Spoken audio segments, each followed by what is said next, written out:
ఎందుకు ఏమిటి ఎలా అని మాత్రం అడగకండి. ప్రస్తుతానికి నియోజకవర్గాల పునర్విభజన జరుగుతుందన్న వార్త దేశంలో హాట్ టాపిక్గా మారింది.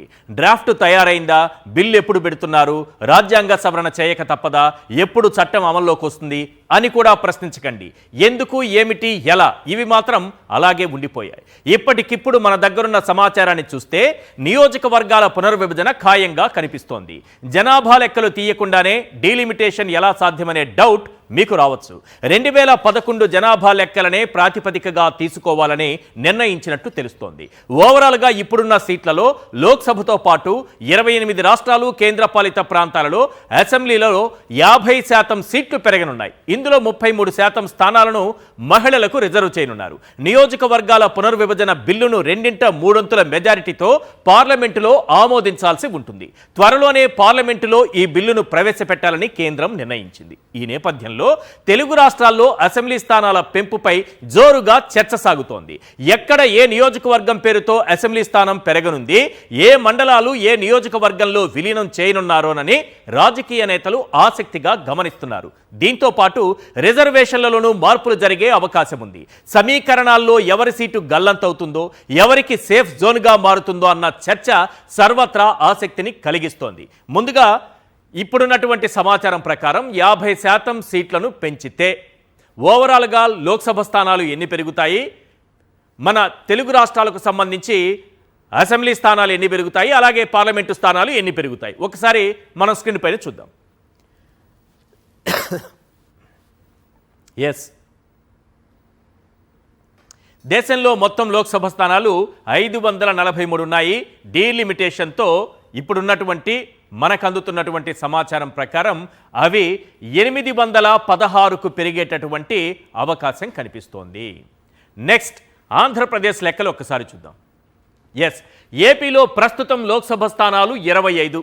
డీలిమిటేషన్తో పెరిగే ఛాన్స్ 37 లేదా 38 లోక్సభ స్థానాలకు ఇది పెరిగేటటువంటి అవకాశం ఉంది. అలాగే అసెంబ్లీ స్థానాల విషయానికి వస్తే ఏపీలో ప్రస్తుత అసెంబ్లీ స్థానాలు 175 ఉన్నాయి.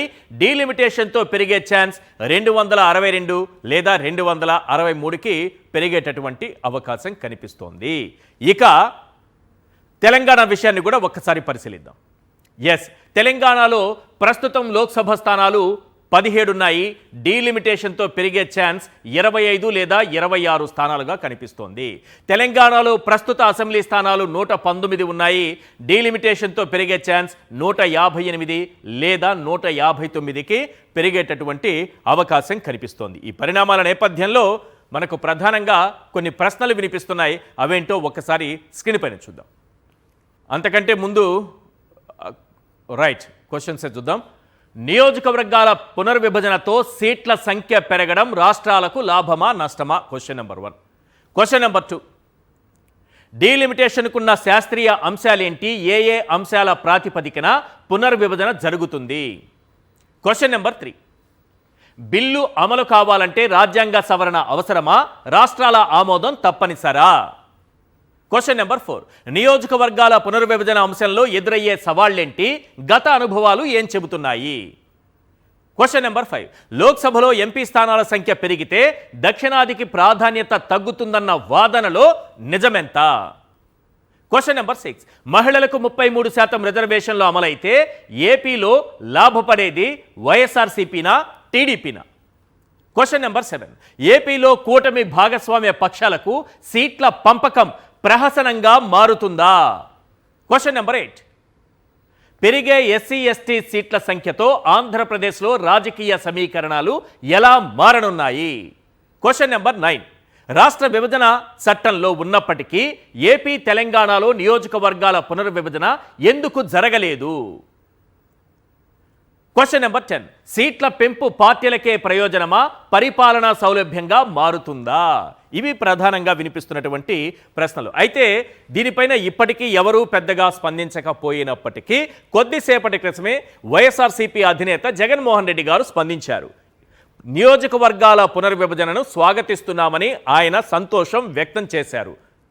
అదే సమయంలో కార్యకర్తలలో లీడర్షిప్ క్వాలిటీస్ కూడా పెరగబోతున్నాయి అనే మాటను కూడా ఆయన నోటి నుంచి వినడం జరిగింది. రైట్, ఓవరాల్గా జగన్మోహన్ రెడ్డి గారు ఈ అంశానికి సంబంధించి ఏం మాట్లాడారో ఒక్కసారి విందాం. ఇంకొక శుభవార్త ఏమిటి అని అంటే రాష్ట్రంలో సీట్లు కూడా పెరుగుతున్నాయి. 175 కాస్త 263 స్థానాలకు ఏకంగా 50% పెంచి 263 స్థానాలకు పోతున్నాం. పార్లమెంటు స్థానాలు కూడా 25 నుంచి ఏకంగా 38 స్థానాలకు పార్లమెంటు స్థానాలు కూడా పెరుగుతూ ఉన్నాయి. ఎస్సీ ఎస్టీ రిజర్వ్డ్ సీట్లు కూడా 50% పెరుగుతున్నాయి. మహిళలకు 33% పూర్తిగా ఒక చట్టం ప్రకారం ఒక హక్కుగా ఈరోజు మహిళలకు 88 అసెంబ్లీలో 88 సీట్లు, పార్లమెంట్లో 13 సీట్లు ఈరోజు మహిళలకే ఈరోజు అందుబాటులోకి వచ్చే కార్యక్రమం జరుగుతూ ఉంది. ఇది నిజంగా మహిళా అభ్యున్నతికి మనము ఆ టైంలో మన గవర్నమెంట్ ఉన్నప్పుడు మనం ఏకంగా చట్టం చేసి 50% రిజర్వేషన్లు మహిళలకు లోకల్ బాడీస్లోను, మహిళలకు నామినేటెడ్ పదవుల్లోనూ, మహిళలకు నామినేషన్ మీద ఇచ్చే కాంట్రాక్టుల్లోనూ, టెంపుల్ కమిటీస్లోనూ మహిళలకు ఏకంగా చట్టం చేసి 50% మనం రిజర్వేషన్లు కల్పించిన దానికి ఒక అడుగు ముందుకు వేస్తూ మహిళలకు 33% రిజర్వేషన్స్ ఇస్తూ ఏకంగా ఈరోజు 2029లో మహిళలకు మరిన్ని సీట్లు, మరింత ఎంపవర్మెంటు మహిళలకు కూడా జరగబోతా ఉంది. ఈసారి సీట్లు ఇంతగా పెరుగుతూ ఉన్న నేపథ్యంలో కార్యకర్తల్లో నుంచి ఇంకా లీడర్షిప్ ఇంకా పెరుగుతుంది. ఇది మాత్రం అందరికీ చెప్తా ఉన్నా. కార్యకర్తల్లో ఎవరైతే పటిమ చూపించగలుగుతారో, ఎవరైతే అడుగులు వేయడానికి సిద్ధపడతారో, ఎవరైతే నాయకత్వ పటిమను గట్టిగా చూపించగలుగుతారో అందరికీ కూడా జగన్ న్యాయం చేస్తాడని చెప్పి సందర్భంగా చెప్తాను. ఈసారి జగన్ 2.0లో మాత్రం ప్రతి కార్యకర్తకు చెప్తా ఉన్నాను. బహుశా మనం అధికారంలోకి ఉన్నప్పుడు కోవిడ్ ఉన్నది, మనం అధికారంలో ఉన్నప్పుడు 2 సంవత్సరాలు కోవిడ్ లాంటి విపత్కర పరిస్థితులు ఎప్పుడు ఎదుర్కొనే పరిస్థితుల మధ్య బహుశా కార్యకర్తలకు అనుకున్నంత పేరుకు బహుశా నేను న్యాయం చేయలేకపోయి ఉండొచ్చు. పాలన మీద ఎక్కువ ధ్యాస పెట్టాల్సి వచ్చింది, బట్టల మీద ఎక్కువ ధ్యాస పెట్టాల్సి వచ్చింది, కాబట్టి బహుశా అంత ఎక్కువగా చేయలేకపోయి ఉండొచ్చు.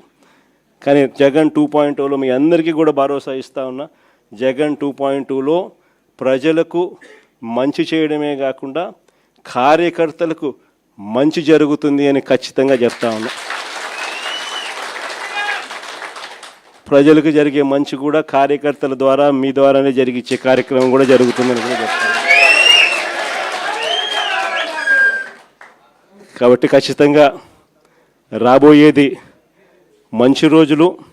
చూస్తా కన్ను మూసుకొని కన్ను తెరిచేసరికి 2 ఏళ్ళు అయిపోయింది. ఇక మిగిలిండేది కేవలం 3 సంవత్సరాలు. ఈ 3 సంవత్సరాల్లో కూడా ఇంకా 1.5 సంవత్సరం ఎలా గడిచిపోయింది అని అంటే ఆ తర్వాత ఎలాగో చివరి 1.5 సంవత్సరం నా పాదయాత్ర కూడా ఎలాగో జరుగుతుంది. ఆ తర్వాత చంద్రబాబు నాయుడు ప్రతిరోజు సినిమా చూపించే కార్యక్రమం ప్రతిరోజు కూడా జరుగుతుంది. కాబట్టి చంద్రబాబు నాయుడు గారు చేసే ఈ రెడ్ బుక్ పాలనైనా, చంద్రబాబు నాయుడు చేసే ఈ అన్యాయాలైనా ఇక టైం దగ్గరకు వచ్చింది. ఆయన గురించి ఇక భయపడాల్సిన అవసరం లేదు.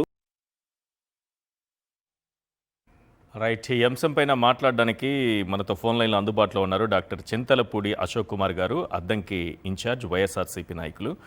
అశోక్ కుమార్ గారు, నియోజకవర్గాల ఈ పునర్విభజన అంశం మీ పార్టీలో ఒక జోష్, ఒక ఆనందాన్ని తీసుకొచ్చినట్టుగా కనిపిస్తోంది జగన్మోహన్ రెడ్డి గారి మాటలను బట్టి చూస్తుంటే. ఏంటి కారణం ఏంటి? డెఫినెట్ గా అండి, ఎందుకంటే దాదాపు మన స్టేట్ బైఫర్కేషన్ అయిన దగ్గర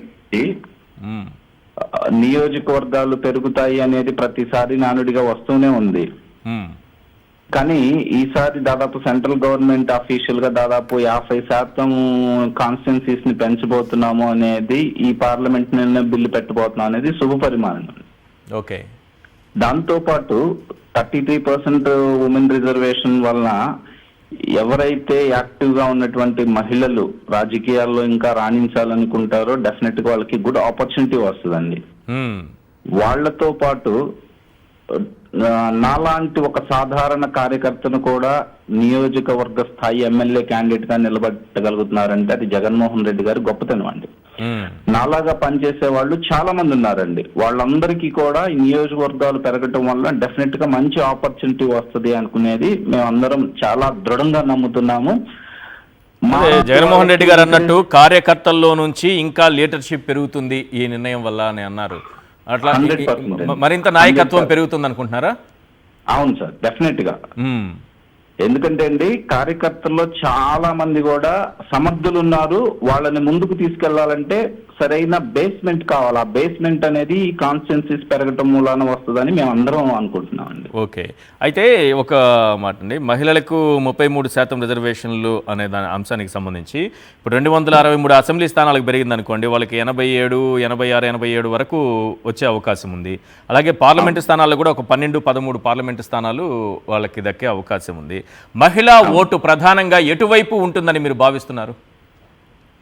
మీరు 2019 నుంచి 24 వరకు చూసుకుంటే అండి, వైఎస్ఆర్సీపీ గవర్నమెంట్ ఉన్నప్పుడు జగన్మోహన్ రెడ్డి గారు మహిళలకే వాళ్ళకి ఫస్ట్ ప్రయారిటీ ఇస్తూ ఎన్ని సంక్షేమ పథకాలు అభివృద్ధి చేశారో మీరు అందరూ చూసారండి. కానీ కూటమి గవర్నమెంట్ ఫామ్ అయిన తర్వాత మహిళలని ఎలక్షన్స్ కి ముందు లక్ష్యంగా చేసుకొని ఎన్ని హామీలు ఇచ్చారో, ఎలక్షన్స్ అయిపోయిన తర్వాత ఒక్క హామీ అన్నా నెరవేర్చారో లేదో వాళ్ళనే ఆలోచించుకోమంటున్నానండి. ఎందుకంటే మీరు చూసుకున్నటువంటి ఆడబిడ్డ నిధి కానివ్వండి, ఉచిత గ్యాస్ కానివ్వండి, ప్రతి పిల్లకి ఇస్తానన్నటువంటి స్కూల్ రీయింబర్స్మెంట్ కానివ్వండి, లేదా వసతి దీవెన కానీ ఏదైనా సరే ఉమెన్స్ కి చెందవలసినవి చాలా వరకు ఆగిపోయాయండి.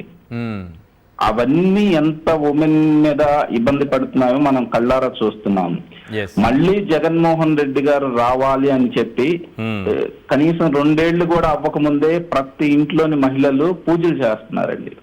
అంటే దాన్ని బట్టి అర్థం చేసుకోండి, డెఫినెట్ గా ఉమెన్స్ ఎటువైపు ఈసారి మొగ్గబోతున్నారు అనేది క్లియర్ గా మీకు అర్థమైపోతుంది. Right, thank you sir. Ashok Kumar గారు ఫోన్ లైన్లో మీ అభిప్రాయం తెలియజేసినందుకు. వెంకటరెడ్డి కారుమూరి గారు, వైఎస్ఆర్సీపీ అధికార ప్రతినిధి మనకు ఫోన్ లైన్లో ఉన్నారు. వెంకటరెడ్డి గారు, ఏంటి నియోజకవర్గాల పునర్విభజన డీలిమిటేషన్ అనే అంశానికి సంబంధించి మీ పార్టీకి సంబంధించి ఇంకా లీడర్షిప్ పెరుగుతుంది అని జగన్మోహన్ రెడ్డి గారు చెప్పటం, అదే సమయంలో ఈ కార్యకర్త నుంచి ప్రతి కార్యకర్త ప్రజలకు మంచి చేసే అంశంలో ప్రజలకు మంచి చేస్తూనే కార్యకర్తలకు మంచి చేస్తానని చెప్తున్నారు. ప్రజలకు కూడా కార్యకర్తల ద్వారానే మంచి చేయిస్తారని చెప్తున్నారు. ఏంటి మీకు ఫస్ట్ మీ పార్టీకి సంబంధించి ఈ డీలిమిటేషన్ పైన మీ పార్టీ ఒపీనియన్ ఏంటి? ఈశ్వర్ గారు, ముందుగా మీకు అందరు మీద సాక్షి ప్రేక్షకులందరికీ నమస్కారాలు. నమస్తే. ఇందాక డాక్టర్ అశోక్ గారు చెప్పినట్టుగా వైఎస్ఆర్ కాంగ్రెస్ పార్టీనే కాదు, ఈ రోజు ఆంధ్రప్రదేశ్ రాష్ట్రంలో ఉన్నటువంటి యువత అంతా కూడా సంతోషపడతా ఉంది, మహిళలు కూడా సంతోషపడతా ఉన్నారు. ఎందుకంటే మనకి 2014 సంవత్సరంలో రాష్ట్ర విభజన అప్పుడే 50 అసెంబ్లీ సీట్లు మనకు పెంచాలని చెప్పి విభజన చట్టంలో పెట్టారు. అవును. ఆ రోజు కేంద్ర ప్రభుత్వం అధికారంలో ఉంది చంద్రబాబు నాయుడు గారు. 2014 నుంచి 19 దాకా నిజంగా చంద్రబాబు నాయుడు గారు అనుకుంటే అది పెరిగేది, కానీ చంద్రబాబు నాయుడు గారు దానికి సంబంధించిన చొరవ చూపలేదు. రెండోది, మేము ఎక్కడ కేంద్రంలో ఇప్పుడు అధికారంలో లేము మేము. సో ఇప్పుడు దేశవ్యాప్తంగా పెంచాలనేటటువంటి నిర్ణయం తీసుకున్నాక ఆంధ్రప్రదేశ్ లో కూడా ఇప్పుడు 50% పైగా అసెంబ్లీ స్థానాలు, 50% పార్లమెంట్ స్థానాలు పెరుగుతున్నాయి అన్నప్పుడు ఖచ్చితంగా యువతకు అవకాశం దొరికింది. రెండోది ఏంటంటే గ్రామీణ ప్రాంతాల్లో మండల నాయకులుగా దాదాపు 30-40 సంవత్సరాలుగా జడ్పీటీసీలుగా, ఎంపీటీసీలుగానో, ఎంపీపీలుగానో, మండల పార్టీ ప్రెసిడెంట్ గానో సేవలు అందించినటువంటి వాళ్ళకి అవకాశం దొరుకుతుంది. మరీ ముఖ్యంగా ఇంకోటి, మహిళలకు సంబంధించి 33% రిజర్వేషన్ అనే దాని మీద ఇందాక జగన్ గారు క్లియర్ గా చెప్పారు. ఈ భారతదేశ చరిత్రలో ఏ రాష్ట్రంలో కూడా అసెంబ్లీలో బిల్లు పెట్టి 50% మహిళలకి నామినేటెడ్ పదవులు ఇచ్చినటువంటి ప్రభుత్వం ఒక్క జగన్ గారి ప్రభుత్వం తప్ప ఎవరి ప్రభుత్వం లేదు. లోకల్ బాడీస్ లో నామినేటెడ్ పదవుల్లో, నామినేటెడ్ కాంట్రాక్టుల్లో, టెంపుల్ కమిటీల్లో అన్నిట్లో 50% ఇచ్చినట్టున్నారు. మార్కెట్ యార్డ్ కమిటీలు కావచ్చు, మార్కెట్ యార్డ్ చైర్మన్లు, డైరెక్టర్లు, మున్సిపల్ చైర్మన్లు, కార్పొరేషన్లు చైర్మన్లు, ప్రతి దాంట్లో 50% రిజర్వేషన్. ఇప్పుడు కేంద్రం 33% తీసుకుంది నిర్ణయం, కానీ వైఎస్ఆర్ కాంగ్రెస్ పార్టీ ఎప్పుడో 5 సంవత్సరాలు ఇంప్లిమెంట్ చేసింది 50%. రైట్, 50% ఇంప్లిమెంట్ చేసింది. అంటే ఈ రోజు రేపు ఈ నియోజకవర్గాలకు పెరగటం యువతకి, మహిళలకి అవకాశాలు ఎక్కువ దొరుకుతాయి. ఎందుకంటే కూటమిలో కూడా ఈ సీట్ల పంపకం వాళ్ళకు కూడా హ్యాపీగా మారుతుంది కదా. ఎక్కువ పార్టీలు, 3 పార్టీలు ఉన్నాయి ప్రస్తుతానికి. అంటే అనుకుందాం జస్ట్ 21 సీట్లు పోయినసారి ముష్టేశారు, ఇంకో 10-15 వేస్తా ఉంటారు, అందుకంటే ఏముంటది? దానికైనా పవన్ కళ్యాణ్ ఓకే కదా. ఏమంటున్నారు మీ లెక్క నాకు అర్థం కావట్లేదు, మళ్ళీ చెప్పండి. ఇప్పుడు 175లో ఎన్ని ఇచ్చారు? 175లో 21 ఇచ్చారు సార్. 175లో 21 ఇచ్చారు. అవును. ఇప్పుడు 88 పెరుగుతుంది, దాంట్లో ఎన్ని ఇస్తారు? 88 అంటే 88 అంటే 50% పెరుగుతోంది ఉన్న దాంట్లో. 50% అంటే 21కి 50% అంటే ఇంకో 10 పెరగచ్చేమో. 10 లేకపోతే ఇంకొకటి పవన్ కళ్యాణ్ మళ్ళీ వెళ్ళి కాలు పట్టుకుంటే ఇంకోటి ఇస్తారు, అంటే 21 ప్లస్ 12-11 వేసుకోండి. ఇంక అంతకంటే ఏముంటది? దానికైనా ఓకే వాళ్ళు. దాని గురించి అసలు మనం డిస్కషన్ పెట్టడమే వేస్ట్. లేదు 21 ప్లేస్ లో రౌండ్ ఫిగర్ 30% ఓకే ఓకే అంటే 50% అనేది నియోజకవర్గాల పెంపుకు సంబంధించినటువంటి నిర్ణయం. అది సీట్ల పంపకంలో కూడా అదే ఉంటుందా అంటే ఈ లెక్కనే చంద్రబాబు నాయుడు గారు ఫాలో అవుతారా? 175లో సార్ ఇప్పుడు మొన్న 2024 ఎన్నికల సినారియో వేరు, 2029 ఎన్నికల సినారియో వేరు. ఎందుకు 2024లో 21 ఇచ్చారు వాళ్ళకి, 21 సీట్లు చంద్రబాబు నాయుడు గారు కేటాయించారంటే 2029 వచ్చేటప్పుడు ఇంకా మూవ్మెంట్ తగ్గిపోయింది కదా. ఎందుకంటే ఒకసారి ఇప్పుడు పవన్ కళ్యాణ్ చూశారు ఆల్రెడీ ప్రజలు, అంతమంది పవన్ కళ్యాణ్ చూడనప్పుడు పవన్ కళ్యాణ్ కి సంబంధించి చంద్రబాబు నాయుడు గారు హైప్ అది వేరే ఉండదు. ఇప్పుడు చూసిన తర్వాత కనీసం పిఠాపురంలోనే పవన్ కళ్యాణ్ ని అదేదో భాషలో దేకే పరిస్థితి అంటాం కదా, పట్టించుకునే పరిస్థితి, మనం మామూలు భాషలో చెప్పాలంటే ఆ పట్టించుకునే పరిస్థితి లేనప్పుడు ఇంకేముంటది? ఇప్పుడు ముందు చెబుతున్నాడు కదా 15 ఏళ్ళు అని చంద్రబాబు నాయుడు కంటే ముందే పవన్ కళ్యాణ్ ఊగుతున్నాడు. ఊగుతున్నప్పుడు ఏంది 21కి రేపు ఒక 11-10 యాడ్ చేసినా సరిపోయింది, మేము అడ్జస్ట్ అవుతామని ముందే అడ్జస్ట్మెంట్ అయిపోతున్నారు కదా, సీట్ల గురించి కాదు అక్కడ. సో వాళ్ళ అంశం ఒకటి పక్కన పెట్టి సార్, ఇక్కడ ఇవాళ జగన్ గారు క్లియర్ గా చెప్పారు కార్యకర్తలు. ఎందుకంటే నిజంగా వైఎస్ఆర్ కాంగ్రెస్ పార్టీకి ఆ రోజు జగన్మోహన్ రెడ్డి గారు రాజీనామా చేసినప్పుడు అండగా నిలబడింది కార్యకర్తలు. కాంగ్రెస్ పార్టీకి ఆ రోజు వ్యతిరేకంగా మొట్టమొదటి వచ్చింది కార్యకర్తలు. సో ఆ కార్యకర్తలకు మీరు అన్న 2019-24 మధ్య 2 సంవత్సరాల కోవిడ్ వల్ల కావచ్చు, కొన్ని పరిస్థితుల వల్ల కావచ్చు, కొంత కార్యకర్తల్ని ఏదైతే సరిగ్గా మేము చూడలేనటువంటి భావన జగన్మోహన్ రెడ్డి గారి మధ్యలో ఉంది. ఆయన ప్రతిసారి సందర్భంలో ఆయన చెప్తా ఉన్నాడు. అందుకనే రేపొద్దున 2029లో అధికారంలో రాగానే కార్యకర్త ద్వారానే ప్రజలకి మంచి జరిగేటటువంటి కార్యక్రమం జరుగుతుంది. ప్రజలకి మేము 2019-24 ఎలా మంచి చేశామో 29-34 కూడా అంతకు మించి మంచి చేస్తూ కార్యకర్తల ద్వారా మంచి జరిగేటటువంటి కార్యక్రమాన్ని చేస్తామని చెప్పి క్లియర్ గా చెప్పారు. జగన్ అన్న 2.0లో కార్యకర్త కింగ్ గా ఉంటాడు అనేది మాత్రం క్లియర్ కట్ గా అర్థమవుతా ఉంది. రైట్, థ్యాంక్ యూ వెంకటరెడ్డి గారు మీ విశ్లేషణ అందించినందుకు. రైట్, మనతో పాటు జాయిన్ అయ్యారు ప్రముఖ సెఫాలజిస్ట్ అనలిస్ట్ మస్తాన్ వలి గారు. నమస్కారం సార్. సార్, ఈ నియోజకవర్గాల పునర్విభజనకు సంబంధించి డీప్గా చర్చించే ముందు ఒక రాజకీయ పార్టీకి సంబంధించి ఒక రియాక్షన్ వచ్చింది వైఎస్ఆర్సీపీ నుంచి. ఆ పార్టీ అధినేత మాట్లాడారు, ఒక గుడ్ న్యూస్ అని అంటున్నారు. ఏంటి గుడ్ న్యూస్గా చూడాల్సినటువంటి అవసరం ఉంది ఆ పార్టీ? సరే, అది ఆ రాజకీయ పార్టీ యొక్క ప్రతిస్పందనగా మాత్రమే మనం చూడాలి. ఎందుకంటే లాభమా నష్టమా అనేటువంటిది కాలం నిర్ణయించాలి. సో బట్ ఒక ప్రతిపక్షంలో ఉన్నటువంటి రాజకీయ పార్టీ అధినేతగా వారు అంత ఉత్సాహంతో ఆహ్వానించడం ఏదైతే ఉందో ఖచ్చితంగా అది మాత్రం కార్యకర్తల్లో ఉత్సాహం నింపడానికి పనికొస్తుందనేది మాత్రం నేను బలంగా చెప్పగలను. అంటే 2 పాయింట్లు మాట్లాడారు. మీరు రాష్ట్ర వ్యాప్తంగా ప్రతి ఓటరు యొక్క నాడి తెలిసిన వ్యక్తి, మీరు 2 పాయింట్లు మాట్లాడారు. ఫస్ట్ వన్ ఏంటంటే మహిళలకు సంబంధించి 33% రిజర్వేషన్ అనే అంశం. పార్లమెంటు నియోజకవర్గాలకు సంబంధించి ఒక 13 వరకు వాళ్ళకి వెళ్తుంది, అసెంబ్లీకి సంబంధించి ఒక 88 వరకు వాళ్ళకి వెళ్ళే అవకాశం ఉంది అని మహిళా ఓటర్ల గురించి గొప్పగా చెప్తున్నారు.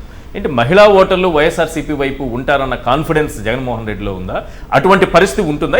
ఏంటి మీ విశ్లేషణ? అంటే వాస్తవంగా భారతదేశంలో ఏ రాష్ట్రంలో లేని విధంగా స్థానిక సంస్థల్లో అలాగే అనేక నామినేటెడ్ పదవుల్లో గత ప్రభుత్వంలో గత ముఖ్యమంత్రి వైఎస్ జగన్మోహన్ రెడ్డి గారు 50% మహిళలకి రిజర్వేషన్ ఇవ్వటం అనేటువంటిది ఖచ్చితంగా అదొక చారిత్రాత్మకంగా చెప్పుకోదగ్గ విషయం. అదే దురదృష్టవశాత్తు ఆ పార్టీ ఎక్కడ కూడా దాన్ని ప్రజలకు అర్థమయ్యే రీతిలో ముఖ్యంగా మహిళా లోకానికి తెలిసే విధంగా చెప్పుకోలేకపోయింది. దేశంలో ఇంకెక్కడా కూడా ఇటువంటి ప్రయోగం జరగలేదు. 50% నేరుగా స్థానిక సంస్థలు అలాగే నామినేటెడ్ పోస్టులో రిజర్వేషన్ ఇవ్వటం అనేది. ఇప్పుడు కేంద్రంలో ఏదైతే 33% చట్టసభల్లో తీసుకొస్తున్నటువంటి రిజర్వేషన్ ఏదైతే ఉందో ఇది ఇంకొక చారిత్రాత్మకమైనటువంటి సందర్భం. కాబట్టి అంటే ఈరోజు జగన్మోహన్ రెడ్డి గారు అది ప్రస్తావించడం ద్వారా నాకున్న పరిధి మేరకు, నాకున్న అవకాశం మేరకు నేను చాలా గొప్పగా చేశాను, 50% నేను ఎప్పుడో ఇచ్చాను, అంతే కదా, రాష్ట్ర ప్రభుత్వాలకి ఎక్కడ అవకాశం ఉంటుంది? స్థానిక సంస్థల్లో, మార్కెట్ సంస్థలు యార్డుల్లో, ఇచ్చారు. దేవాలయాల్లో, కార్పొరేషన్ పదవుల్లో, వాటిలో మాత్రమే, గ్రామ పంచాయతీల్లో, అలాగే మండల ఎంపీటీసీ, జెడ్పీటీసీ లాంటి వ్యవస్థల్లో మాత్రమే, కాంట్రాక్టుల్లో కూడా ప్రభుత్వ నామినేషన్ మీద ఇచ్చే వాటిలో మాత్రమే కాంట్రాక్టుల్లో రాష్ట్ర ప్రభుత్వ పరిధి ఉంటుంది. పరిధి. కాబట్టి నా పరిధిలో నేను 50% ఎప్పుడో చేశాను అని చెప్పుకోవడం ఏదైతే ఉందో అది ఇంకొకసారి వారు చేసినటువంటి పనిని ప్రజల ముందుకు తీసుకెళ్లేటువంటి ప్రయత్నం చేసినట్టయితే అర్థమవుతా ఉంది. ఖచ్చితంగా మహిళల్లో అది అర్థం చేసుకున్నాడు. మహిళల్లో కొంత ఊరట, కొంత మహిళల్లో వైఎస్ఆర్సీపీకి కొంత అదనపు ప్రయోజనం చేకూరుతుందని మాత్రం చెప్పగలను.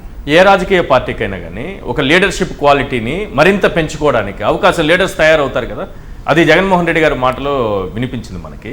కార్యకర్తల నుంచి లీడర్షిప్ క్వాలిటీ పెరిగేటటువంటి అవకాశం ఉంటుందని కూడా అన్నారు. ఖచ్చితంగా కదా, చిన్న విషయం కాదు కదా. అంటే సుమారుగా 80కు పైబడి అసెంబ్లీ స్థానాలు పెరుగుతున్నప్పుడు ఎంత నూతన నాయకత్వం తయారవుతుంది? చిన్న విషయం కాదు కదా. ఎప్పుడైతే మీకు అసెంబ్లీలో కానివ్వండి, పార్లమెంట్లో కానివ్వండి సంఖ్య పెరుగుతుందో, ఏదైతే ఇప్పుడు భారతీయ జనతా పార్టీ ఫీలర్ ఏదైతే ఇచ్చిందో ఒక 50% మేరకు పెంచబోతున్నామని, ఆ లెక్కన పార్లమెంటు స్థానాలు కానివ్వండి, అసెంబ్లీ స్థానాలు కానివ్వండి గణనీయంగా పెరగడంతో పాటు రేపు ప్రపోర్షనేట్గా రాజ్యసభ స్థానాలు, అలాగే శాసనమండలి స్థానాలు కూడా పెరిగేటువంటి అవకాశం ఉంది. ఖచ్చితంగా పెరిగే అవకాశం. అంటే మీరు ఈ లెక్కన ఆల్మోస్ట్ రేపు రాబోయే భవిష్యత్తులో ఒక 125 నుండి 150 మంది కొత్త వారికి, అంటే ఆల్మోస్ట్ 125 పైబడి చట్టసభలకు పంపించబోతున్నారు. కాబట్టి ఏ రాజకీయ పార్టీకైనా ఇది ఒక గొప్ప అవకాశం కదా, ఈ నూతన నాయకత్వాన్ని. ఎందుకంటే ఒక్కొక్క నియోజకవర్గానికి 3-4 యాస్పిరెంట్స్ ఉండేటువంటి పరిస్థితుల్లో ఈ ఖచ్చితంగా కేంద్ర ప్రభుత్వం చేపట్టబోతున్నటువంటి ఈ చర్య ప్రతి రాజకీయ పార్టీకి ఒక అవకాశం. ఓకే, ఎలా జరగాలి సార్ డీలిమిటేషన్ అనేది? సాధారణంగా జరిగే ప్రక్రియ ఏంటి? మనకి జనాభా లెక్కలు కూడా తీసి ఇంతవరకు అవి కూడా రాలేదు. 2011 నాటి జనాభా లెక్కలే ఆధారం అవుతుంది. సెన్సెస్ కూడా చేతిలో లేకుండా డీలిమిటేషన్కి ఎలా వెళ్తారని అనుకుంటున్నారు? సో డీలిమిటేషన్ గురించి మనం ఒకసారి వెనక్కి వెళ్దాం ఈశ్వర్ గారు.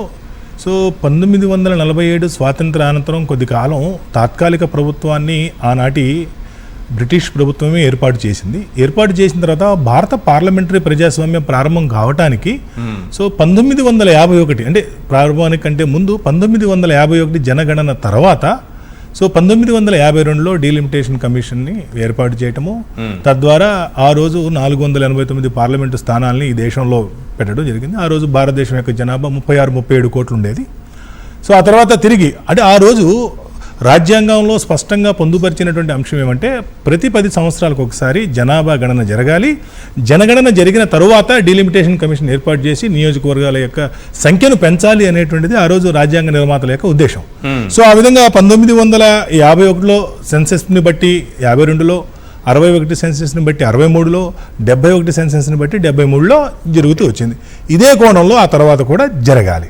అయితే జరగాల్సినటువంటి సందర్భంలో ఆనాటి ప్రధాని శ్రీమతి ఇందిరాగాంధీ 1976లో 42వ రాజ్యాంగ సవరణ ద్వారా ఇంకొక 25 సంవత్సరాల పాటు ఇవి పంచడానికి వీల్లేదు అని చెప్పి ఫ్రీజ్ చేసేసింది ఆ రోజు. అంటే ఏంటి, అప్పటి వరకు అయితే ఏదైతే ఒక 30 సంవత్సరాలుగా జరుగుతూ వస్తున్నటువంటి ఒక తంతు ఏదైతే ఉందో ఆ తంతుని ఇమీడియట్గా ఆవిడ ఫ్రీజ్ చేయడం జరిగింది. సో అప్పటి నుండి నియోజకవర్గాలని అది 1976 తర్వాత 25 సంవత్సరాలు, అంటే సుమారుగా 2001 ఆ సందర్భానికి. సో 2001, 2002 ఆ సందర్భంలో ఆనాటి ఎన్డీఏ ప్రభుత్వం, ఆనాటి వాజ్పేయి గారి నేతృత్వంలోని ఎన్డీఏ ప్రభుత్వం తిరిగి యాక్చువల్గా అప్పుడు డీలిమిటేషన్ కమిషన్ ఏర్పాటు చేయాలి. కానీ ఆనాడు మనం అనుకుంటున్నటువంటి దక్షిణ భారతదేశానికి సంబంధించినటువంటి అనేక మంది నేతలు అభ్యంతరం వ్యక్తం చేశారు. ఆఫ్ ద రికార్డు వ్యక్తిగతంగా వెళ్ళి కలిసి భాజపా నాయకత్వాన్ని ఒప్పించడంలో సక్సెస్ అయ్యారు. ఏమిటి అంటే, సో 1990 దశకంలో భారతదేశ వ్యాప్తంగా కుటుంబ నియంత్రణ చట్టాలు ప్రతి రాష్ట్రం అమల్లోకి చేసుకొచ్చింది. సో కుటుంబ నియంత్రణ చట్టాల యొక్క ఉద్దేశం ఏమిటంటే 2 పిల్లలకు మించి వద్దు అనేటువంటిది దాని యొక్క సూక్ష్మంగా చెప్పాలంటే. ఆ చట్టాలని దక్షిణ భారతదేశంలో ఉన్నటువంటి ఆంధ్రప్రదేశ్, తమిళనాడు, కర్ణాటక లాంటి రాష్ట్రాలు, కేరళ లాంటి రాష్ట్రాలు పకడ్బందీగా అమలు చేసినటువంటి కారణంగా దక్షిణ భారతదేశంలో జనాభా నియంత్రణ సాధ్యమైంది. కానీ ఉత్తర భారతదేశంలో అది సాధ్యం కాదు. చట్టాలు అయితే చేశారు కానీ చట్టాల అమలులో మాత్రం వాళ్ళు పట్టించుకోని కారణంగా ఆ కుటుంబాల్లో 6, 7, 10 మంది, 12 మంది పిల్లల్ని కన్నటువంటి పరిస్థితి. దాని కారణంగా దక్షిణ భారతదేశంలో ఉన్నటువంటి జనాభా పెరుగుదలకు, ఉత్తర భారతదేశంలో ఉన్న జనాభా పెరుగుదలకు మధ్య ఒక రకమైనటువంటి, అంటే ఒక అంటే అసలు సంబంధమే లేకుండా ఇదేమో డిక్లైన్ అవుతుంటే అక్కడేమో ఇంక్రీజ్ అవుతున్నటువంటి పరిస్థితి. కాబట్టి జనాభా ప్రాతిపదికన నియోజకవర్గాల పునర్విభజన కనుక జరిగినట్టయితే దక్షిణ భారతదేశం మనం అనుకున్నటువంటి దక్షిణ భారతదేశ రాష్ట్రాలు దెబ్బతింటాయనేటువంటి ఉద్దేశంతో ఆ రోజు భారతీయ జనతా పార్టీ నాయకత్వాన్ని ఒప్పించి 2002లో నియోజకవర్గాలను పెంచకుండా కేవలం నియోజకవర్గాల యొక్క హద్దులను మాత్రమే మార్చేటువంటి ప్రయత్నం చేస్తూ అప్పుడు కూడా రాజ్యాంగ సవరణ 84 ద్వారా ఇంకొక 25 ఏళ్లు పెంచేదానికి వీల్లేదు, అంటే సుమారుగా 2026 వరకు పెంచేయడానికి వీల్లేదు అని చెప్పి ఆనాటి వాజ్పేయి గారి ప్రభుత్వం కూడా చట్టం చేసి 2002లో డీలిమిటేషన్ కమిషన్ ఏర్పాటు చేసి 2008 నాటికి నివేదిక ఇచ్చింది. ఉన్నటువంటి సంఖ్యని మార్చకుండా ఏదైతే 489 నుండి 492, 492 నుండి 543 ఇప్పుడు మనం ఏదైతే చూస్తున్నామో ఈ 543 సంఖ్యని పెంచకుండా ఉన్నటువంటి దేశంలో పార్లమెంటు నియోజకవర్గాలని, రాష్ట్రాల్లో అసెంబ్లీ నియోజకవర్గాల యొక్క హద్దులను మార్చడం జరిగింది. సో ఈ హద్దులను మార్చిన తర్వాతనే 2009 సాధారణ ఎన్నికలకి వాళ్ళు వెళ్ళటం జరిగింది. అయితే ఇక్కడ ఇంకోటి గమనించాల్సింది ఏంటంటే భారత పార్లమెంటులో సభ్యుల సంఖ్య 545 ఉండేది. అందులో ఒక 2 ఆంగ్లో ఇండియన్స్ని రాష్ట్రపతి నామినేట్ చేస్తూ ఉండేవారు, ఏంటి లోక్సభకు కూడా. అయితే దీన్ని 2020 దీన్ని 2020లో 2019లో అంటే 2020 జనవరి 1 నుండి అమల్లోకి వచ్చేలాగా ఆనాటి ప్రభుత్వము ఒక చట్ట సవరణ చేసింది, 104వ రాజ్యాంగ సవరణ చేసింది. రాజ్యాంగ సవరణ ద్వారా ఇక ఆంగ్లో ఇండియన్స్ అవసరం లేదు మనకి, కాబట్టి మంది 543 మందే అనేటువంటిది ఒకటి తీసుకురావటం జరిగింది. ఈ విధంగా 37 కోట్ల మంది జనాభా ఉన్నప్పుడేమో 489 పార్లమెంట్ స్థానాలు, 147 కోట్ల జనాభా ఉన్నప్పుడేమో 543 స్థానాలు అనేటువంటిది ఇవి వినటానికి కూడా కొద్దిగా ఇబ్బందికరంగా, సంబంధం లేకుండా చాలా అసమతుల్యంగా. ఒక మల్కాజ్గిరి పార్లమెంట్లో చూస్తే సుమారు 32 లక్షల మంది ఓటర్లు, 50 లక్షల మంది, 55 లక్షల మంది జనాభా. లక్షద్వీప్లో చూస్తే 57 నుండి 58 వేల మంది ఓటర్లు, 1,00,000 మంది జనాభా. కాబట్టి ఎక్కడ కూడా అది కంపేర్ చేయడానికి వీలు లేకుండా పోయింది. అయితే ఈ విధంగా వాజ్పేయి గారి ప్రభుత్వంలో ఏదైతే ఆర్టికల్ 170ని సవరించారో 84వ రాజ్యాంగ సవరణ ద్వారా, ఆ సవరించినటువంటి దాని ప్రకారము 2020 అంటే ఆర్టికల్ 170 క్లాస్ 3 ప్రకారము 2026 తర్వాత జరిగేటువంటి మొదటి జనగణనను అనుసరించి డీలిమిటేషన్ కమిషన్ ఏర్పాటు చేసి నియోజకవర్గాలు పెంచుకోవచ్చు అన్నారు. అయితే దురదృష్టవశాత్తు 2021లో జరగవలసినటువంటి జనగణన జరగలేదు కరోనా కారణంగా జరగలేదు. కాబట్టి సహజంగా 10 ఏళ్ళు ఇప్పటి వరకు 10 ఏళ్ళకి ఒకసారి చేసుకుంటూ వచ్చారు, 2031లో చేయాలి. కానీ కేంద్రంలో ఉన్నటువంటి ఎన్డీఏ ప్రభుత్వం ఈసారి 2026 తర్వాతనే మేము జనగణన చేయాలి అనేటువంటి విషయాన్ని మొన్న 106వ రాజ్యాంగ సవరణ 2023లో చేసినటువంటి 106వ రాజ్యాంగ సవరణ ఏదైతే మహిళలకు 33% రిజర్వేషన్లు కల్పిస్తూ చేసిన సవరణ ఏదైతే ఉందో ఆ సవరణ ద్వారా మేము 2026 తర్వాత జనగణన చేపట్టబోతున్నాము అనేటువంటి విషయాన్ని స్పష్టంగా తెలియజేసింది. దేశవ్యాప్తంగా దానికి సంబంధించినటువంటి ఏర్పాట్లు కూడా జరుగుతున్నాయి. అంటే ఏంటి, ఏదైతే ఆర్టికల్ 170 క్లాస్ 3 ఉందో దాన్ని సాటిస్ఫై చేసే విధంగా రేపు 2026 తర్వాత అంటే 2027లో జరగబోతున్నటువంటి జనగణనను అనుసరించి వీళ్ళు ముందుకెళ్ళబోతున్నారు. ఇప్పుడు 2026 సెన్సస్ ఆధారంగా తీసుకుందాం, 27 కల్లా మనకు అందుబాటులో ఉంటుందా? ఖచ్చితంగా అందుబాటులో ఉంటాయి. ఈసారి పేపర్ మీద జరగట్లేదు, ఈసారి అంతా ట్యాబ్ మీద జనగణన జరగబోతుంది. సో ఏ రోజుకు ఆ రోజు సెంట్రల్ సర్వర్ మరి ఈ జనాభా ప్రాతిపదికన వెళ్తారా? 2011 సెన్సస్ ఆధారంగా ఇప్పుడు నియోజకవర్గాల పునర్విభజన అంటే 2027లో మనం అనుకున్న సమయానికి గనక జనాభా సంఖ్యలు జనగణన కనుక పూర్తయితే 2026 తర్వాత చట్టంలో అంటే భారత రాజ్యాంగంలో పొందుపరిచినటువంటి విషయం అదే. కాబట్టి 2026 తర్వాత మొదటి జనగణన అనేది. ఒకవేళ అలా కాకుండా 2011 ద్వారానే వెళ్ళాలనుకుంటే రాజ్యాంగంలో వాళ్ళు సవరించే అవకాశం ఉందనుకుంటున్నారు. నేను అనుకుంటున్నాను 2026 తర్వాత జరిగేటువంటి జనగణనే ప్రాతిపదికగా తీసుకునేటువంటి అవకాశం ఉందని నేను అనుకుంటున్నాను.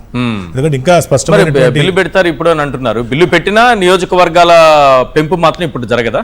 అంటే బిల్లు పెడతారు, బిల్లు పెట్టిన తర్వాత 2026 తర్వాత 27 జనగణన ఉంటుంది. జనగణన అయిపోయిన తర్వాత 3 నెలలకు మించి పట్టదండి ఈశ్వర్ గారు. గతంలో చాలా గతంలో అంటే ఇంత పెద్ద పెద్ద టావులు పేపర్లు నిండి గ్రామాల నుండి మండలాల నుండి ఆర్డీఓ అంటే డివిజనల్ కేంద్రాలకు, అక్కడ నుండి జిల్లాల నుండి రాష్ట్రాలకు ఇవన్నీ పోయేటప్పటికి చాలా సమయం పట్టేది. ఇప్పుడు అలా కాదండి, మొత్తం ఫార్మాట్ ట్యాబ్ లోనే ఉందండి. ఎవరైతే ఎన్యూమరేటర్స్ ఉంటారో ఎన్యూమరేటర్స్ కి ట్యాబ్ ఇస్తారు, వీళ్ళు ఎంటర్ చేస్తూనే ఆటోమేటిక్ సెంట్రల్ సర్వర్లో అప్డేట్ అవుతుంటది. కాబట్టి దీనికి 3 నెలలు అనేటువంటిది చాలా ఎక్కువ సమయం, అంతకు మించి సమయం అవసరం లేదు. ఓకే, మామూలుగా సాధారణంగా డీలిమిటేషన్ అనేది ఏ అంశాల ప్రాతిపదికన జరుగుతుంది? అదే సింపుల్, ఇప్పుడు జనాభా పెరగటం అనేటువంటిది సర్వసాధారణమైన విషయం. ఓకే. రాజ్యాంగ నిర్మాతలు ఈ విషయాన్ని గుర్తించి ప్రతి 10 సంవత్సరాలకు ఒకసారి జనాభా పెరుగుతుంది కాబట్టి సీట్లు పెరగాలి, నెంబర్ 1. నెంబర్ టూ ఈ జనాభా సహజంగా మానవుడు అనేటువంటి వాడు ఏంటంటే ఎప్పుడు కూడా స్థానభ్రంశం చెందుతూ ఉంటాడు, ఒక దగ్గర నుండి ఒక దగ్గర మైగ్రేట్ అవుతూ ఉంటాడు. కాబట్టి రూరల్ ఏరియా నుండి అర్బన్ ఏరియాకి వెళ్ళి అర్బనైజేషన్ ఎక్కువ జరిగే అవకాశం ఉంది. కాబట్టి అక్కడ ప్రాతినిధ్యం పెరగాలంటే అక్కడ ఈ నియోజకవర్గాల యొక్క సంఖ్య పెంచడంతో పాటు నియోజకవర్గాల యొక్క హద్దులను మార్చాలి అనేటువంటిది రాజ్యాంగ నిర్మాతలు ఎప్పుడో ఐడెంటిఫై చేశారు. ఆ మేరకే చేసుకుంటూ వచ్చారు. 51, 61, 71లో చేసుకుంటూ వచ్చారు. ఇది సడన్ గా ఇందిరాగాంధీ గారు తీసుకున్నటువంటి ఒక నిర్ణయం కారణంగా ఆ తర్వాత అదే నిర్ణయం మళ్ళీ వాజ్పేయి గారు తీసుకోవడానికి కూడా అవకాశం కల్పించినట్టు. సో కాబట్టి ఇప్పుడు మనం ఏదైతే సంఖ్య చూస్తున్నామో ఈ 294 నియోజకవర్గాలు ఉమ్మడి రాష్ట్రాల్లో కానివ్వండి, భారతదేశ వ్యాప్తంగా 540, ఇవి 50 సంవత్సరాల కంటే ముందు నిర్ణయించినటువంటి సంఖ్యలు ఇవి. కాబట్టి 50 సంవత్సరాలు, ఇదే చెప్పాను కదా మీకు, సుమారుగా 1951లో 36 కోట్ల మంది జనాభా ఉంటే ఇప్పుడు 147 కోట్ల మంది జనాభా ఉన్నారు. అంటే ఎంత దారుణంగా పెరిగిపోయిన సంఖ్య. మరి పెరిగినప్పుడు నియోజకవర్గాల్ని అలాగే ప్రజాప్రతినిధులను కూడా పెంచవలసినటువంటి అవసరం రాజ్యాంగం మీద, పాలకుల మీద అయితే ఉంది కదా. కాబట్టి ఖచ్చితంగా నియోజకవర్గాల యొక్క పునర్విభజన అయితే ఆవశ్యకం, పెరగవలసినటువంటి అవసరం ఉన్నది. అయితే ఏవి ప్రాతిపదికన అనేటువంటిది సహజంగా అందరూ మనసుల్లో ఉన్నటువంటి ఒక ఉత్సుకత. సో గతంలో ఏం జరిగింది అనేటువంటిది చాలా కీలకమైనటువంటి విషయం. సో గతంలో అంటే మనకు తెలిసినటువంటి 2008 వరకు జరిగినటువంటి డీలిమిటేషన్లో కానివ్వండి, లేదా 1971లో జరిగినటువంటి 72లో జరిగినటువంటి డీలిమిటేషన్లో కానివ్వండి, జనాభా ప్రాతిపదికనే జరిగినవి.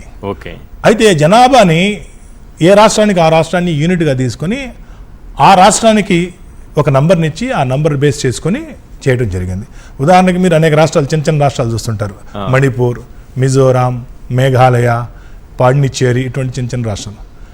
1951 అంటే భారత ప్రజా ప్రాతినిధ్య చట్టం అమల్లోకి వచ్చే నాటికి ఈ దేశంలో కలిసినటువంటి రాష్ట్రాలు ఏవైతే ఉన్నాయో జనాభా చిన్నదైనప్పటికీ కూడా, అంటే సంఖ్య తక్కువైనప్పటికీ కూడా 60 స్థానాలను పెట్టడం జరిగింది. ఎందుకు? భారత రాజ్యాంగంలో ఉన్నటువంటి ఆర్టికల్ 170 ఏం చెప్తుంది? ఒక రాష్ట్రంగా ఏర్పాటు కావాలి అంటే కనీసం 60 శాసనసభ స్థానాలు ఉండాలి. అలాగే మ్యాక్సిమం 500 స్థానాలు ఉండాలి. సో బిట్వీన్ 60 to 500 మధ్యలో ఉండాలి. ఉంటేనే అవి రాష్ట్రంగా మనం ఏర్పాటు చేసుకోవచ్చని రాజ్యాంగం చెబుతుంది. కాబట్టి అక్కడ సంఖ్య చాలా తక్కువ ఉన్నప్పటికీ అక్కడ ఆయా రాష్ట్రాల్లో చాలా తక్కువ, మనం గోవా లాంటి రాష్ట్రం 27,000, 25, మన దగ్గర 180,000, 190,000 ఓటర్లు ఉన్నప్పుడు అక్కడ 27,000, 30,000 ఒక నియోజకవర్గం. మన దగ్గర 2.5 లక్షలకు వెళ్ళినప్పుడు అక్కడ మ్యాక్సిమం 40,000. ఎందుకు? ఈ రాజ్యాంగంలో ఏదైతే ఇందాక నేను చెప్పానో ఆ అధికరణాన్ని అనుసరించి చిన్న చిన్న నియోజకవర్గాలైనా సరే అక్కడ 60 నియోజకవర్గాల్ని ఏర్పాటు చేయడం జరిగింది. సో ఇప్పుడు మనం అనుకోవాల్సింది ఏంటంటే ఖచ్చితంగా జనాభా ప్రాతిపదికన జరుగుతాయి. భారతీయ జనతా పార్టీ తీసుకున్నటువంటి ఒక గొప్ప నిర్ణయం ఏంటంటే, గతంలో ఒక ఏడాది క్రితం ఎప్పుడైతే 2023 106వ రాజ్యాంగ సవరణ జరిగిన తర్వాత కొంత చర్చ నడిచింది. జనాభా ప్రాతిపదికన సీట్లు పెంచబోతున్నారట. దక్షిణ భారతదేశంలో జనాభా తక్కువ ఉంది కాబట్టి ఉన్న సీట్లు కూడా తగ్గుతాయంట. తమిళనాడులో 11 సీట్లు తగ్గుతాయంట, ఆంధ్రాలో 3, ఇలా ఎగ్జాంపుల్ చెప్పుకుంటూ వచ్చారు. కానీ భారతీయ జనతా పార్టీ వీటన్నిటిని పటాపంచలు చేస్తూ ఈ రాష్ట్రాల్లో ఇప్పటికే ఉన్నటువంటి సంఖ్యకు ఇంకొక 50% అదనంగా పెంచబోతున్నాం అనేది మాత్రం ఖచ్చితంగా భారతీయ జనతా పార్టీని అభినందించదగ్గ విషయం. ఇది స్ట్రాటజికల్ గా చాలా చక్కని నిర్ణయం తీసుకుంది. ఎట్లా నాకు అంటే ప్రాతిపదికన 50%? రెండు విషయాలు. ఇప్పుడు సపోజ్ 33% రిజర్వేషన్లు అయితే వాళ్ళు అమలు చేయక తప్పదు, ఎందుకంటే రాజ్యాంగ సవరణ చేసేశారు. 106వ రాజ్యాంగ సవరణ అంటే ఏంటి? 100 స్థానాలు ఇప్పటికే ఉన్నట్లయితే అందులో 33 ఖచ్చితంగా మహిళలకు వెళ్లాల్సిందే. అంటే ఇంకా 67 మాత్రమే పురుషులకు ఉండేటువంటి అవకాశం ఉన్నది. ఇప్పుడు సో మహిళలు ఎప్పుడైతే అదనంగా 33 మంది వస్తారో, మరి దక్షిణాదిలో అంటే పర్వాలేదు, మన దగ్గర ఎంతో కొంత మహిళల ప్రాతినిధ్యం ఉంది. కానీ ఉత్తరాదిలో అయితే రాజ్యాంగ సంక్షోభమే. రాజకీయ పార్టీల నేతలు, అధ్యక్షులు తలబట్టుకోవాల్సినటువంటి పరిస్థితి. ఎందుకంటే మహిళలకు రాజ్యాంగ అంటే మీరు నమ్మరు, 543 మంది ఉన్నటువంటి భారత పార్లమెంట్లో కేవలం 22, 25, 30, 35, అత్యధికంగా 78 మంది కేవలం 2019 పార్లమెంటులో మాత్రమే 78 మంది మహిళలు ఉన్నారు. 543లో 79 మంది 78 మంది 78 మంది మళ్ళీ ఇప్పుడు వస్తే 74 తగ్గింది, మళ్ళీ సంఖ్య నలుగురు తగ్గారు, నలుగురు దగ్గర 74 దగ్గరకు 74 వచ్చారు. అంటే 543 మంది సభ్యులు ఉన్నటువంటి దగ్గర 74 అంటే కేవలం 13.6%. ఓకే. సో నిజం చెప్పాలంటే పురుషుల కంటే మహిళలే ఎంతో కొంత ఎక్కువ మంది ఉన్నారు. సంఖ్యాపరంగా 0.1% అని ఎక్కువ ఉన్నారు. పెరుగుతున్నారు సంఖ్య, మహిళల సంఖ్య పెరుగుతూ ఉన్నారు. గత 15 సంవత్సరాలుగా దేశంలో అనేక చట్టాలు అమల్లోకి వచ్చిన కారణంగా, అలాగే మనం అంటే ప్రెగ్నెంట్ ఉమెన్ ని స్కానింగ్ చేసేటువంటి అంటే లింగ నిర్ధారణ పరీక్షలో ఆగిపోయిన తర్వాత మహిళల సంఖ్య పెరుగుతూ ఉంది. ఇటువంటి పరిస్థితుల్లో కేవలం 13.6% మంది మాత్రమే ఈరోజు భారత పార్లమెంట్ లో మహిళలు ఉన్నారు. అదైతే ఒకప్పుడు మరి టూ మచ్ 4, 5, 6 ఎప్పుడూ మించలేదు. కాబట్టి ఇప్పుడు ఫస్ట్ ఆఫ్ ఆల్ మహిళలకు గణనీయమైనటువంటి స్థాయిలో సంఖ్య పెరిగిపోతుంది. నంబర్ 1. నంబర్ 2, మరి దాన్ని అకామిడేట్ చేయాలి. పురుషాధిక్య సమాజంలో పురుషుల్ని అకామిడేట్ చేయాలి. ఏ విధంగా అకామిడేట్ చేయాలి? సో ఖచ్చితంగా 50% పెంచారు. అంటే 100 ఉన్న దగ్గర ఇంకొక 50 పెంచి 150 నుండి వాళ్ళకి ఇచ్చారు. 150 నుంచి 33 వాళ్ళకి 33% ఇచ్చారు. అంటే 150 అన్నప్పుడు 33 అన్నప్పుడు 50%. అవును. అంటే ఇప్పుడు మూడింట ఒక వంతు అంటే ఏంటి? అవును, 2 పురుషులు 1 స్త్రీ. అంటే 150 అనుకోండి. ఉదాహరణకి 100 మంది పురుషులు, దాదాపు 50 మంది స్త్రీలు, దాదాపు 50కి దగ్గరకు వస్తారు. 50 అంటే 1/3 అంటే అదే కదా. 1/3 అంటే మీనింగ్ అదే కదా. 350 150 కాబట్టి 50 మంది అంటే 150 మంది సభ్యులు ఉండబోతున్నటువంటి అసెంబ్లీలో ఖచ్చితంగా 50 మంది మహిళలు రాబోతా ఉన్నారు.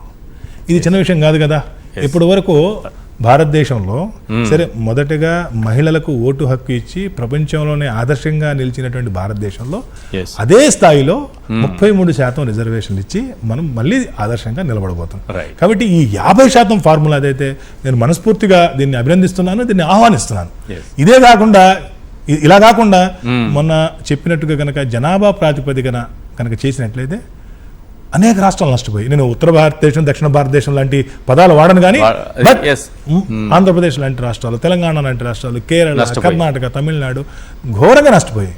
కానీ ఇప్పుడు ఇక్కడే ఉన్నటువంటి ఇప్పుడు సపోజ్ మీరు అన్నట్టు 2 తెలుగు రాష్ట్రాల్లో కలిపి మనం మంచి నంబర్ పెరగబోతుంది. సుమారు 80 మించి అక్కడ పెరగబోతుంది, 60కి మించి ఇక్కడ పెరగబోతుంది. అసలు విభజన చట్టంలోనే ఉంది కదా తెలంగాణ ఆంధ్రప్రదేశ్ సంబంధించి నియోజకవర్గాల పెంపు చేస్తామని, మరి ఎందుకు చేయలేకపోయారు? ఎందుకు సాధించుకోలేకపోయాం? ఆంధ్రప్రదేశ్ పునర్విభజన చట్టంలో స్పష్టంగా ఆంధ్రాలో తెలంగాణలో సీట్లు పెరగాలి అని దానికి కూడా ఒక ప్రాతిపదిక. సో పార్లమెంట్లో ఉన్నటువంటి ఇప్పుడు 7 స్థానాలు ఏవైతే ఉన్నాయో వాటిని 9 చేయాలి అనేటువంటిది. సో ఆ విధంగా ఆంధ్రప్రదేశ్లో 25 పార్లమెంట్లకు 50, అలాగే ఇక్కడ ఒక 34 స్థానాలు పెరగాలి అనేటువంటిది మనం రీఆర్గనైజేషన్ యాక్ట్లోనే పెట్టుకోవడం జరిగింది. అయితే ఈ రీఆర్గనైజేషన్ యాక్ట్లో బహుశా మీరు గమనించుంటారు చాలా తప్పులు చేశారండి. ఈ రీఆర్గనైజేషన్ ఎవరైతే బహుశా రాశారో ఆ మహానుభావులు చాలా చాలా తప్పులు చేశారు. మీకు బాగా గుర్తుండి ఉంటుంది, శాసన మండలి స్థానాలను కూడా చిన్న భాగాహారం చేయటం చేతకాక అనాలి నేను ఇప్పుడు, తప్పదు. అవి కూడా తప్పులేశారు. సో అలాగే 7 మండలాల విషయం కానివ్వండి, అనేక తప్పులు. ఆ తప్పులతో పాటు ఇంకో తప్పు ఏం చేశారంటే, ఇందాక మనం అనుకున్నాము ఆర్టికల్ 170 క్లాస్ 3 ప్రకారము 2026 తర్వాతి జనగణన ఆధారంగా డీలిమిటేషన్ కమిషన్ ఏర్పాటు చేసి నియోజకవర్గాలను పెంచాలి అనేది భారత రాజ్యాంగంలో ఉంది అని మనం చెప్పుకున్నాం ఇందాక డిస్కషన్లో. సో ఈ రీఆర్గనైజేషన్లో వీళ్ళు రాస్తూ ఏం చేశారంటే, ఆర్టికల్ 170తో సంబంధం లేకుండా అని రాయాల్సింది ఆర్టికల్ 170ని అనుసరించి అని రాశారు. సింపుల్ వర్డింగ్ అండి. ఆర్టికల్ నాకు ఒక డౌట్, సాధారణంగా వచ్చే డౌట్, కానీ ప్రత్యేకంగా చట్టమే ఉంది కదా చేసుకోమని, అదే పార్లమెంట్ ఆమోదించిందే కదా. అదే ఆ పాయింట్కి వస్తున్నాను. ఆర్టికల్ 170తో సంబంధం లేకుండా అని రాసినట్లయితే ఈజీ అయిపోయింది.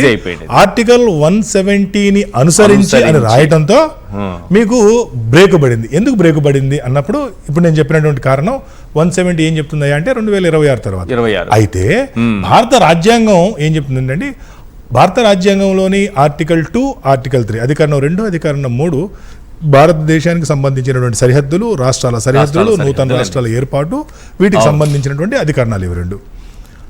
ఈ జనరల్గా భారత రాజ్యాంగంలో ఏదైనా ఒక అధికరణం ఇంకొక అధికరణంతో ఎక్కడైనా కానీ డిఫర్ అవుతుంటే ఆర్టికల్ 368 అధికరణం 368 ఏం చెప్తుందంటే, ఆ విధమైనటువంటి డిఫరెన్సియేషన్ కనుక ఎక్కడైనా ఉన్నట్లయితే వాటిని సవరించాల్సిందే అని చెప్తుంది. ఓకే, ఎక్కడైనా రెండు అధికరణాల మధ్య ఏదైనా Yes. వచ్చింది అనుకోండి, డిఫర్ అయ్యారు అనుకోండి, డిఫర్ అవుతున్నాయి అనుకోండి, So, ఆర్టికల్ 368 ప్రకారం సవరించాలి, ఆ సబ్జెక్ట్ని సవరించాల్సిందే. Okay. సవరించడం అంటే పార్లమెంట్లో పెట్టాల్సిందే అని చెప్తుంది. అయితే ఆర్టికల్ 4 ఏం చెప్తుంది అంటే, అంటే 2, 3 తర్వాత ఆర్టికల్ 4 ఏం చెప్తుంది అంటే, ఈ రాజ్యాంగంలోని ఏ అధికరణమైనా Okay. ఆర్టికల్ 2 మరియు 3లతో విభేదించినట్లయితే ఆర్టికల్ 2, 3 మాత్రమే అంతిమం, మిగతా ఏవి కాదు అనేటువంటిది ఆర్టికల్ 4 స్పష్టంగా చెప్తుంది. ఈ ఆర్టికల్ 4ని మనం అర్థం చేసుకుంటే ఆర్టికల్ 368 ఏం చెప్తుందో దాన్ని మీరు వినవలసినటువంటి పని లేదు, పని లేదని చెప్తుంది. అనుసరించాల్సిన పని లేదని లేదు. చెప్తుంది. ఎందుకంటే ఆర్టికల్ 2 లేదా ఆర్టికల్ 3 ద్వారా చేసినటువంటి ఏ చట్టమైనా భారత రాజ్యాంగంలో ఏ అధికరణంతో విభేదించినా కూడా Correct. ఆర్టికల్ 2 లేదా 3 ఫైనల్. కాబట్టి అని ఆర్టికల్ 4, 2, 3కి బలాన్ని ఇస్తూ బలాన్ని నిలబడుతుంది. ఎగ్జాక్ట్లీ. అంటే 368 కానీ రాష్ట్ర విభజన జరిగింది, ఈ 3 రాష్ట్రాల సరిహద్దులు నిర్ణయించిన ప్రకారం విభజన జరిగింది. Yes. దాని ప్రకారమే మనం చట్టం చేసుకున్నాం. Yes. 4 కూడా ఆర్టికల్ 4 కూడా సపోర్ట్ చేస్తుంది. మళ్ళీ 368 ఎందుకు అడ్డుపడుతుంది? ఎగ్జాక్ట్లీ. ఆ సమయంలో 368కి అసలు అడ్డుపడే పరిస్థితి లేదు. అయితే పొలిటికల్ గా అడిగేటువంటి శక్తి లేని కారణంగా ఆ రోజు వీటిని ఆ రోజు అంటే ఏదైతే ఈ అధికారం ఏదైతే ఉందో దాన్ని ఎగ్జిక్యూట్ చేయలేకపోయారు. ఇదైతే స్పష్టం. ఎందుకంటే ఆ రోజు మర్రి శశిధర్ రెడ్డి గారు కూడా చాలా ఉద్యమం చేశారు. ఆనాడు తెలుగుదేశం పార్టీ ఎమ్మెల్యేగా ఉన్న రేవంత్ రెడ్డి గారు, ఈవెన్ నేను కూడా అనేక సందర్భాల్లో ఢిల్లీ వెళ్ళి మీరు ఆర్టికల్ 368ని చూపించాల్సిన పని లేదు, లేదు ఆర్టికల్ 170 క్లాస్ 3లో ఉన్నదాన్ని మీరు చూపించాల్సిన పని లేదు. ఎందుకంటే ఆంధ్రప్రదేశ్, తెలంగాణ రాష్ట్రాలు ఆర్టికల్ 3 ప్రకారం ఏర్పాటైనాయి. ఆర్టికల్ 3 ప్రకారం ఏర్పాటైనటువంటి ఏ చట్టమైనా లేదంటే ఏ రాష్ట్రమైనా సరే ఆర్టికల్ 4 ప్రకారము అదే అంతిమం. కాబట్టి ఆర్టికల్ 3 ప్రకారమే మీరు నియోజకవర్గాలు పెంచాలన్నారు కాబట్టి మీకు ఇంకా ఏ అధికారం అడ్డు రాదు అని పదే పదే చెప్పాం. బట్ ఆ రోజు నిజం చెప్పాలంటే ఇక్కడ నుండి బలంగా అడిగిన వాళ్ళు లేరు, అక్కడ బలంగా తిరిగి పట్టించుకున్న వాళ్ళు లేరు. కాబట్టి వాళ్ళకు కూడా చట్టమే నాకు అడ్డుగా ఉంది, ఇంకొక రాజ్యాంగంలో ఒక ఆర్టికల్ ను చూపించని చెప్పడమే కాస్త ఎక్కడో. అందుకని ఇందాక ఏం చెప్పానంటే ఆర్టికల్ 173ని అనుసరించి అని రాయటమే పెద్ద తప్పిదం జరిగింది. రైట్. ఈ రాష్ట్రానికి వద్దాం సార్. ఏపీలో రాజకీయ పార్టీలపైన వైఎస్ఆర్సీపీ నుంచి అయితే రియాక్షన్ కనిపించింది. ఓవరాల్ గా మీ అనాలిసిస్ ఎలా ఉంటుంది రాజకీయ పార్టీలపైన ఈ డీలిమిటేషన్ ప్రభావం? అంటే ఏ రాజకీయ పార్టీ మీద అయినటువంటి సహజంగా అంటే నా ఉద్దేశం అంటే ఇక్కడ కూటమి అనేది ఒకటి, వైఎస్ఆర్సీపీ ఒకటి సపరేట్ ప్రస్తుతానికి ఇప్పుడున్నటువంటి సినారియో ఎట్లా ఉంటుంది? అంటే జనరల్గా కూటమిలో ఇంతకుముందు మనం అందరం చూసాము, సీట్ల సంఖ్య అనేటువంటిది పెను దుమారం లేపింది. సరే ఆనాడు పవన్ కళ్యాణ్ గారు, భారతీయ జనతా పార్టీ నాయకులు కూడా సైలెంట్గా యాక్సెప్ట్ చేశారు కాబట్టి ఎన్నికల గండం గట్టెక్కింది. సహజంగా అవే స్థానాలు కనుక ఉన్నట్లయితే ఇప్పుడు అదే వాతావరణం పునరావృతమయ్యేటువంటి అవకాశం ఉంది. కానీ ఇప్పుడు అప్పనంగా ఇంత పెద్ద స్థాయిలో పార్లమెంటు స్థానాలు, అసెంబ్లీ స్థానాలు పెరుగుతున్నాయి కాబట్టి వాళ్ళల్లో కొంత సీట్ల సర్దుబాటుకి అవకాశం ఉంటుంది నమ్మరం. రెండో ఒక ప్రతిపక్ష పార్టీ అయినటువంటి వైఎస్ఆర్ కాంగ్రెస్ పార్టీ ఒకటే పార్టీ కాబట్టి ఇక్కడ ఇంక కొత్తగా అసెంబ్లీ మరియు పార్లమెంట్ కలిపి ఒక 100 మందికి కొత్త అవకాశం రాబోతుంది. సరే రాజ్యసభలో శాసన మండలి సభ్యులు అది కొద్దిసేపు పక్కన పెడదాం. కానీ డైరెక్ట్ గా ఎమ్మెల్యే మరియు ఎంపీ లోక్సభ స్థానాలు నేరుగా ఒక 100 పెరిగేటువంటి అవకాశం స్పష్టంగా కనబడుతుంది. కాబట్టి ఇక్కడ సోలోగా ఉన్నటువంటి ఈ పార్టీలో ఇంక కొత్తగా 100 మంది పొటెన్షియల్ క్యాండిడేట్స్కి అవకాశం ఉంది అనేటువంటిది ఈజీగా అంటే అందరికీ యాస్పిరెంట్స్ ఎవరైతే ఉంటారో యాస్పిరెంట్స్ అందరికీ అర్థమయ్యేటువంటి విషయం. సో అక్కడేమంటే ఏ పెరిగినటువంటి సీటు ఏ పార్టీకి వెళ్తుందో, బీజేపీ అడిగిద్దో, టీడీపీ అడిగిద్దో, జనసేన అడిగిద్దో అనేటువంటి సందేహాలు ఉండేటువంటి అవకాశం ఉంటుంది. ఇక్కడ ఆ సందేహాలు లేవు కాబట్టి కొంత పెంచే అవకాశం ఉంది. ఖచ్చితంగా అంతే కదా. పెరిగేటప్పుడే ఫస్ట్ ఆఫ్ ఆల్ నియోజకవర్గాలు మనం డీలిమిటేషన్ కమిషన్ కూడా దాని గురించి కూడా మాట్లాడుకోవాలి. సరే డీలిమిటేషన్ కమిషన్ ఏర్పాటు అనేటువంటిది మనందరికీ తెలిసినటువంటి విషయమే. ఏ రాష్ట్రానికి ఆ రాష్ట్రం అంటే దేశవ్యాప్తంగా ఏర్పడినటువంటి కమిషన్కి అనుబంధ సభ్యులుగా ప్రతి రాష్ట్రంలో స్పీకర్ చేత సూచించబడేటువంటి రాజకీయ పార్టీల ప్రతినిధులు ఉంటారు. ఈ రాజకీయ పార్టీల ప్రతినిధులతో పాటు రాష్ట్ర ఎన్నికల కమిషనరు, అలాగే ఏ జిల్లాకి వెళ్తే ఆ జిల్లాలో ఉన్నటువంటి కలెక్టర్ కూడా ఎక్స్ అఫిషియో మెంబర్గా కొనసాగుతూ ఉంటాడు. మరి వీళ్ళ ముందు వాదనలు వినిపించడానికి మీలాంటి నాలాంటి వాళ్ళు కూడా అవకాశం వస్తుంది. ఈ అవకాశం వచ్చినప్పుడు వైఎస్ఆర్ కాంగ్రెస్ పార్టీ వైపు నుండి సోలోగా ఒకటే పార్టీ కాబట్టి ఏదో ఒక కాగితం తీసుకెళ్లి ఇది మా ప్రతిపాదన ఇచ్చేటువంటి అవకాశం ఉంటుంది. అక్కడ 3 పార్టీలు కాబట్టి 3 పార్టీలు కలిపి 3 విభిన్నమైనటువంటి ప్రతిపాదనలు ఇస్తాయా? కమిషన్ ముందు కూర్చొని ఓపెన్ ఆర్గ్యుమెంట్ ఏదైతే ఉందో ఓపెన్ ఆర్గ్యుమెంట్లు ఏం చెప్తారు అవి ఏ విధమైనటువంటి వాటికి దారి చాలా తీస్తాయనేది కీలకం. భవిష్యత్తు చూడాల్సిందే. Right, thank you sir Mastan గారు ఇవాళ చర్చలో పాల్గొన్నందుకు. ఇది వాళ్ళ చర్చా కార్యక్రమం. చూస్తూనే ఉన్నాం సాక్షి టీవీ.